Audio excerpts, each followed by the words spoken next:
non ricordare cos'è accaduto e chiede come sta la vittima della sua aggressione. Primo colloquio in carcere per il 33enne trevigiano che ha accoltellato il professore. Domani l'interrogatorio davanti al GIP. A Quinto di Treviso la disperazione dei familiari del 33enne attoniti. Per quanto accaduto abbiamo fatto tutto il possibile, dicono, per aiutare Alberto. La questura ha individuato 2 ultras che dopo la promozione in Serie B del Padova lo scorso 25 aprile hanno aggredito alcuni clienti di un bar. Il video della violenza. Ancora un bambino di 5 anni investito sulle strisce da un motorino. Paura a Mallaredo di Pianiga una settimana dopo la tragedia del piccolo bambino di origine ucraina. Mobilitazione generale a San Trovaso di Preganziol per una fuga di gas, evacuate decine di famiglie. Le voci dei residenti, paura di saltare in aria, dicono il racconto di una signora. Il maltempo non lascia il Veneto e peggiora, l'allerta gialla in tutto il territorio regionale ampliata e prolungata fino a sabato. Fattori toccati usate per commenti volgari e sessisti. Non solo l'eurodeputata Moretti tra le vittime del forum online, al centro delle polemiche anche la vicentina Elisa Dospina. Alla Mostra del Cinema l'iniziativa dell'associazione Articolo 21 per chiedere che Alberto Trentini venga scarcerato dal Venezuela all'appello della madre Armanda.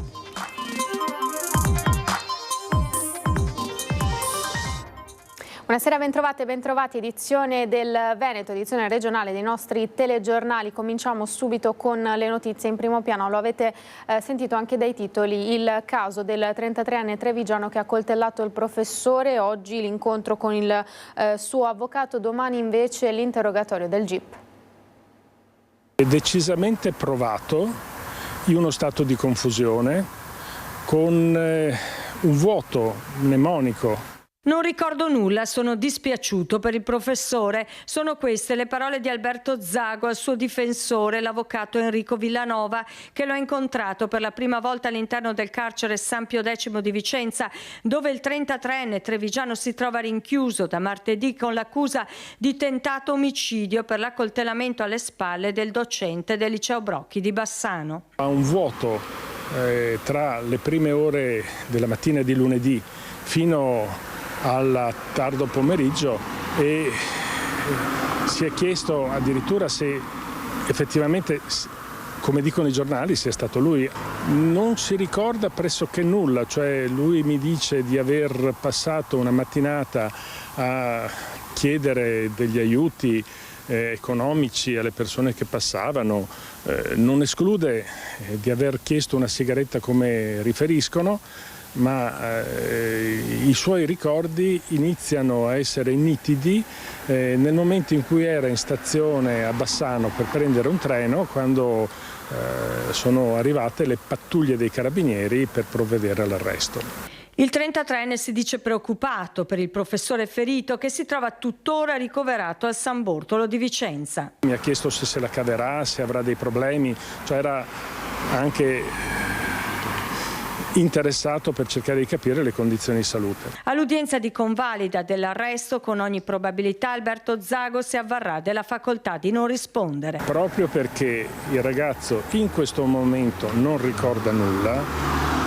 ha deciso di avvalersi della facoltà di non rispondere. Quindi il silenzio di Alberto Zago sarà il mio silenzio, in attesa che sia possibile anche avere le idee chiare, che lui ricordi, se sarà in grado di ricordare. Innanzitutto voglio vedere se è possibile cercare una soluzione alternativa al carcere, che comunque bene non gli fa neanche per recuperare la memoria, quindi per vedere se sarà possibile trovare una comunità o un luogo dove fare gli arresti domiciliari, sempre che ci sia un giudizio favorevole del giudice per le indagini preliminari. E poi cercare soprattutto di capire un attimo che cosa è successo in questo blackout di 24 ore. Intanto a Quinto di Treviso la famiglia Zago si è chiusa nel dolore. Per voce dell'avvocato Villanova, la mamma e il fratello fanno sapere di essere disperati, attoniti, basiti. Abbiamo sempre sostenuto Alberto fin dove abbiamo potuto, spiegano i familiari, per cercare di renderlo autonomo. Senza puntare il dito contro nessuno, concludono, ci chiediamo se sarebbe stato possibile avviare un altro percorso di recupero per evitare un epilogo del genere. Ci spostiamo a Padova. La questura ha individuato 2 ultra che dopo la promozione in Serie B del Padova lo scorso 25 aprile hanno aggredito alcuni clienti in un bar. L'ombrello puntato a mo' di spada che poi si abbatte con violenza sulla testa del cliente in coda per un gelato. Spintoni e calci, la sequenza di immagini della telecamera interna riprende gli attimi di follia e violenza all'interno di una gelateria di Via Roma in pieno centro a Padova lo scorso 25 aprile, giorno in cui la squadra viene promossa in Serie B. I responsabili sono 2 ultras biancoscudati identificati dai poliziotti della Digos. Appartengono al gruppo Educazione Padovana, hanno 47 e 52 anni e sono entrambi già noti e con precedenti per violenza. Entrambi avevano preso parte ai tafferulli agli scontri dell'agosto del 2024 a Cesena dopo una partita in trasferta e per questo avevano ricevuto un daspo rispettivamente di 10 anni e di 1 anno. C'era anche un bambino con la madre, quindi il bambino che si mette a piangere, la mamma si accovaccia, scene veramente brutte che fanno tristezza, scene che credo, permettetemi questa riflessione, che nuocciano e offendono il buon nome del calcio Padova, società sportiva, e dell'intera città e della stragrande maggioranza dei tifosi. Personaggi violenti e che nulla hanno a che vedere con il tifo e il sostegno alla squadra, sottolinea il questore Marco Dorisio, che per i 2 ultras ha disposto, oltre al daspo sportivo per 5 anni, anche un daspo Willy, ovvero il divieto di entrare nei locali pubblici della città per 3 anni, un avviso orale e un foglio di via obbligatorio da Padova per 4 anni. Alla luce della ricostruzione delle condotte, poi persone già gravate sia da condanne ma anche da precedenti denunce, da reati abbastanza gravi contro la persona, parliamo di tentato omicidio, rissa, rapina, danneggiamento, violenza, resistenza a pubblico ufficiale, quindi sono state adottate le misure, ad uno addirittura il daspo era appena scaduto il mese scorso, quindi a riprova di una recidività e una, passatemi, professionalità nelle condotte violenze di tipo gratuito. Nell'ambito del tifo violento, la Digos sta svolgendo inoltre indagini su un gruppo di sostenitori biancoscudati che durante la trasferta ad Empoli lo scorso 23 agosto, durante il viaggio di andata in autostrada, giunti a bordo di una decina di automezzi, hanno razziato l'area di servizio Pian del Voglio. Anche per loro potrebbe arrivare il daspo. Ancora un bambino investito sulle strisce pedonali, paura a Mellaredo di Pianiga ieri mattina, cioè una settimana esatta dopo la tragedia del piccolo bambino di origine ucraina. È grave, ricoverato a Padova, ma non sarebbe in pericolo di vita. Il bimbo di 5 anni centrato alla testa da uno scooter condotto da un minorenne in fase di sorpasso, mentre con la giovane mamma stava attraversando la strada lungo le strisce pedonali per andare al centro estivo. Il fatto a ridosso delle 8 del mattino a Mellaredo di Pianiga, accanto alla chiesa San Giovanni Battista in centro paese e di fronte appunto alla scuola per l'infanzia Sant'Antonio, come spiega il vice sindaco. Un furgoncino che era nelle immediate vicinanze dell'attraversamento si è fermato, così come altre macchine dietro.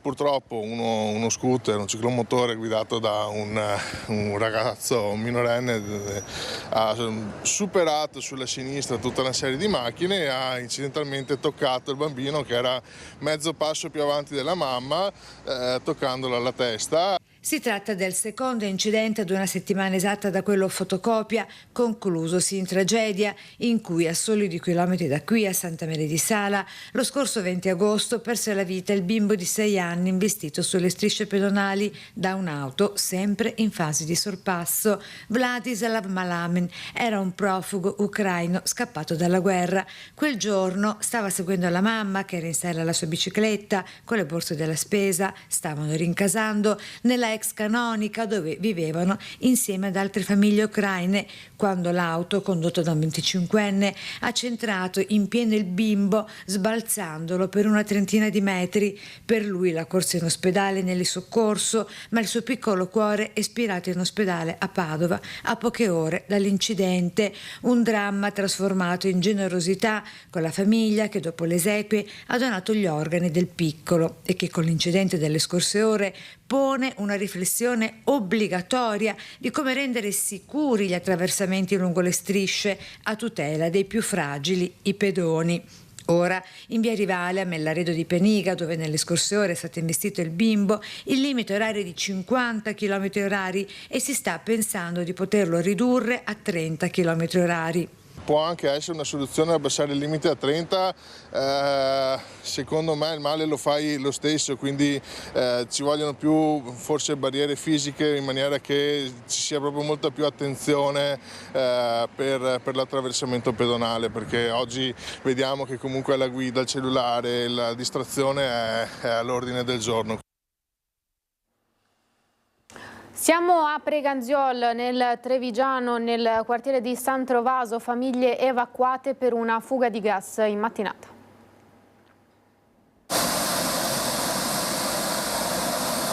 Ho sentito un botto forte e poi si sentiva da gas e poi è arrivata anche la polizia, ci ha detto di non stare in casa, di evacuare perché appunto si era rotto un tubo e poi sono arrivati i vigili del fuoco. Tanta paura, sì, però diciamo che anche perché a 30 metri dalla fuga non è bello esserci, ho paura di saltare in aria mia e anche tutta a casa. Sono stati attimi concitati per qualcuno di vero e proprio panico, quelli vissuti in via Berto a San Trovaso. Sono da poco passate le 8:30 del mattino quando la benna di questa ruspa urta contro la tubatura del gas, rompendola e provocandone una cospicua fuoriuscita. Lo scoppio, poi una sorta di geyser, l'odore acre che entra nelle case. Si è sentito un soffio molto forte e abbiamo avvisato i vigili del fuoco, poi il soffio è un po' rientrato ma si è mantenuto comunque a livelli forti, si è riempito tutta la zona, si sentiva odore di gas. La mobilitazione è immediata,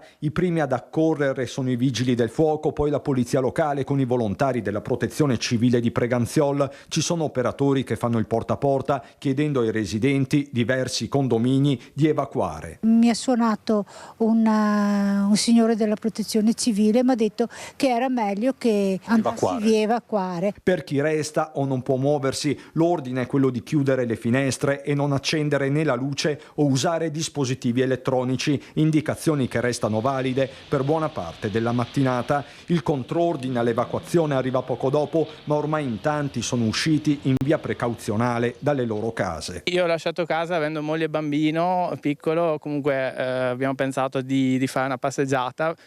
E abbiamo scoperto che in realtà anche altre aree del paese erano state messe in sicurezza. C'è chi raggiunge dei familiari, chi semplicemente si rifugia nel bar del paese al Mieti. Come trovarsi in un punto di incontro e stare tutti insieme in modo che ti passi anche questa incertezza di come potrebbe andare.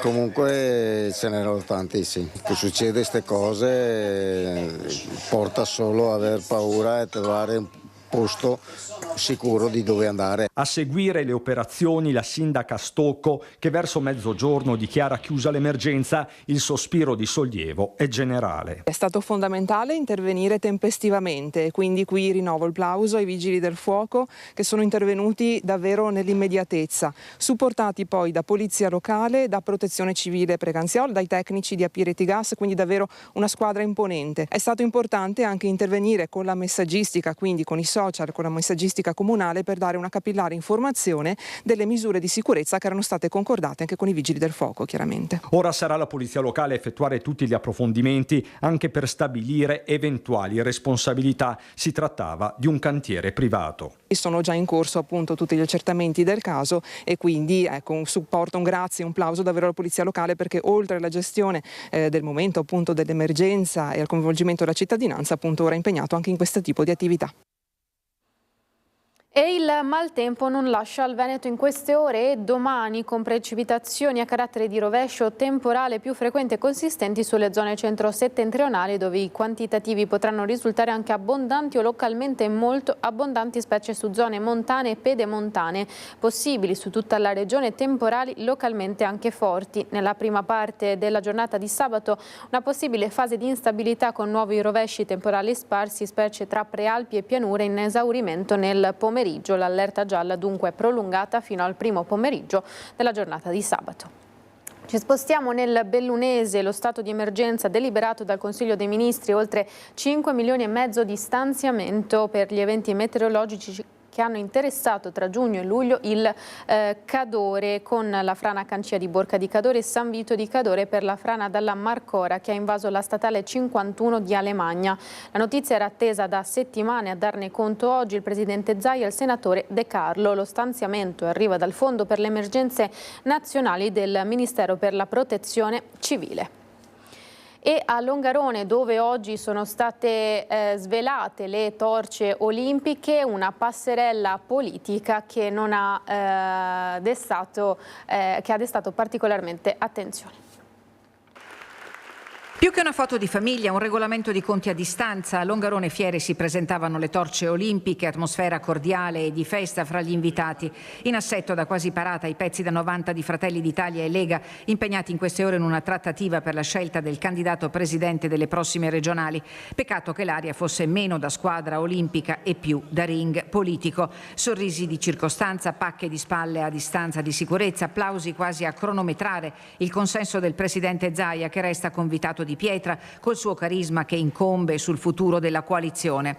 Il presidente a fine corsa, Lega e Fratelli d'Italia ai ferri corti per il dopo. Ai margini l'assessore Bottacina, le prese con le polemiche incandescenti sulle interviste pagate e la pubblicità istituzionale che rivendica essere state fatte in trasparenza e rispetto delle delibere.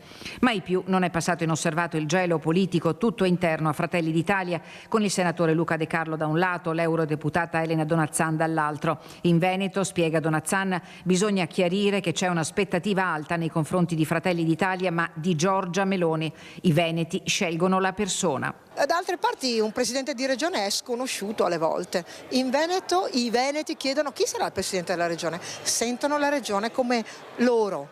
Guai a fare imposizioni, perché se ne perde.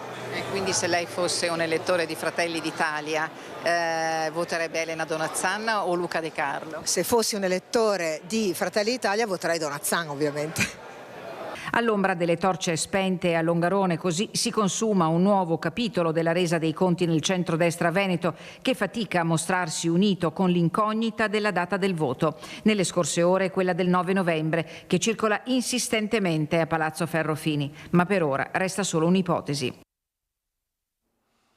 Così dunque da Belluno ritorniamo sul caso delle foto ritoccate e usate per commenti volgari e sessisti, non solo la denuncia dell'eurodeputata Moretti ma anche della scrittrice e modella Elisa Dospina. Se mi chiedi come sto, sono stanca perché ne parlo da 20 anni e siamo ancora qua. Con queste parole la vicentina Elisa Dospina riassume una battaglia che oggi riguarda tutte le donne. Dopo lo scandalo della pagina Facebook Mia Moglie, che diffondeva foto intime senza consenso, il forum FICA. Attivo da anni, raccoglie immagini di celebrità, adolescenti e persone comuni che diventano pornografia collettiva nei commenti. Scrittrice, modella curvy e opinionista televisiva, Elisa è una delle vittime ed è stata tra le prime a denunciare pubblicamente la questione. Non sono delle foto rubate private, sono delle foto che sono nei social, che sono state messe insieme e dove il 90%, 99% delle donne dello spettacolo che sono su quel sito lì sono tutte foto da noi pubblicate. Il problema di quel sito sono altre sottocartelle che vedo che stanno velocemente rimuovendo dopo la mia denuncia di qualche giorno fa, dove c'era anche lì mogli e fidanzate, e lì bisogna capire se erano foto rubate dal web, foto che erano state pubblicate con consenso, foto rubate. Cioè c'erano delle cartelle di donne che potevano essere fotorubate. Il forum ha fatto scalpore anche perché tra le immagini compaiono figure istituzionali come l'eurodeputata vicentina Alessandra Moretti e molte altre. Proprio alla Moretti avevo proposto di fare qualcosa a livello europeo, fare una legge dove venga tutelata in qualche maniera sui social, fare degli organi appositi che siano più veloci della polizia postale. Non possiamo demandare alla polizia tutto. Ma il potere del web si è fatto sentire. Delle mie amiche, grazie al mio post, sono andate a controllare e hanno tutte, chi fatto denuncia, chi iscritto all'amministratore. Cioè, a me la cosa che mi fa piacere è questo, che oggi c'è un risveglio delle coscienze, basta che qualcuno ne parla ed è tutto molto più veloce, come dovrebbe essere. Così da un lato si alleggerisce il lavoro della polizia postale, che ne ha tanto, e dall'altro ci si autotutela. Tanto che il sito ha inserito una schermata di scuse, promettendo di rimuovere i contenuti segnalati. Se sono stati violati i tuoi diritti, scrivici con il link così procederemo a rimuoverlo, si leggeva online nelle ultime ore. Adesso Fica è stato definitivamente oscurato. Facciamo tutte le petizioni che vogliamo, domani vanno su Telegram. Non è quello, capisci? Il problema sta all'origine. Quando è stato chiuso mia moglie, dopo qualche ora c'era già mia moglie privato. Non è quello il problema, non è oscurando un sito che risolviamo, è facendo delle leggi che io chiedo da 20 anni. Un grido di allarme e insieme un appello. Tutelare la dignità online non è solo una battaglia di VIP e personaggi pubblici, ma riguarda tutte, perché le vittime spesso non sanno nemmeno di esserlo. E ora la mostra del cinema di Venezia, da cui è stato lanciato un appello da articolo 21 per liberare Alberto Trentini. Anche l'82esima Mostra internazionale d'arte cinematografica di Venezia e più in generale tutto il mondo del cinema si mettono al fianco della famiglia Trentini, di mamma Armanda e papà Ezio, chiedendo a gran voce la liberazione di Alberto Trentini, il nostro cooperante veneziano, in carcere da più di 300 giorni, la commovente lettera della mamma, l'appoggio incondizionato del direttore Barbera. Noi stiamo vivendo un dolore atroce che cresce ogni giorno di più. E allora chiedo a voi di aiutarci. Alberto deve tornare a casa e subito. Scrivete, parlatene, passate voce. L'attenzione che si crea anche grazie alla solidarietà di artisti e giornalisti spero possa essere da sprone per chi ancora tentenna. Grazie di cuore. Sono qui per portare la mia testimonianza personale, la mia solidarietà a una famiglia colpita così ingiustamente e incomprensibilmente e per dire che siamo a disposizione, sono a disposizione, la mostra lo è per farsi cassa di risonanza di questo caso umano che deve essere risolto al più presto, perché non è accettabile che una famiglia sia obbligata a una sofferenza così ingiustificabile e inaccettabile e che dura da così tanto tempo. Occorre che anche il cinema alzi la voce, anche durante questi giorni faccia arrivare questa voce nel mondo, perché finora Alberto Trentini sembra essere un carcerato di serie B e spetta a noi invece far arrivare questa voce fin dentro il carcere e soprattutto riportarlo a casa, perché è passato troppo tempo, 300 giorni.